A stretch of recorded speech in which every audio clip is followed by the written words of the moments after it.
මේ තියෙන්නේ අපි ගොඩක් ඉස්සර ටැංකි තියපු ස්ටෑන්ඩ් එකක්. ඒක දැන් ගොඩක් අබලම් වෙලා දිරලා නොනි කැඩිලා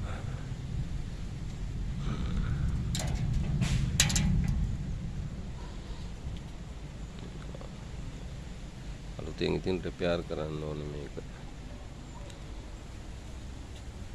ඉතින් ඉස්සර අපි මේවා තමයි මාළු ටැංකි තියලා තිබ්බේ. දැන් ඉතින් ගොඩක් ඕන වැඩි දිරලා.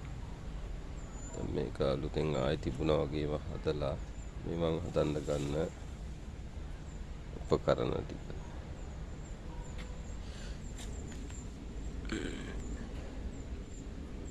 තියෙන්නේ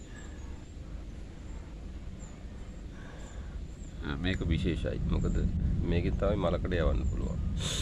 ඒක හොඳට දාලා බ්‍රෂ් කරපුවාට පස්සේ මලකඩ ඔක්කොම ගැලවෙනවා. ආයේ මේ ඩිස් තියෙනවා. මේ ඩිස් එකෙන් මේක ටිකක් භයානක ඩිස් එකක්. භයානකම ඩිස් එක තමයි මෙන්න මේක. මේකට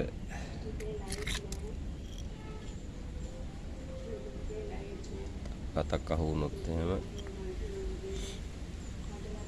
ආයිවරයි. ඒ වගේම භයානකයි.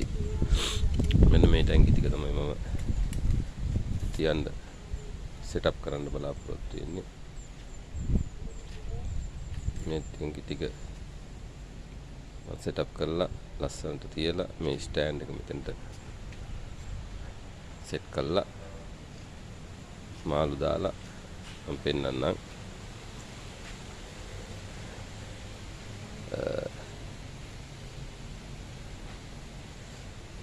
පේන් කරලා ඔන්න ඔතෙන්ට ගෙනල්ලා තියලා ඔක්කොම කම්ප්ලීට් කරලා මම වීඩියෝ එකක් දාන්නම්. එතකන් ඔය ඇති. පස්සේ බලමු. ඊටු හරියට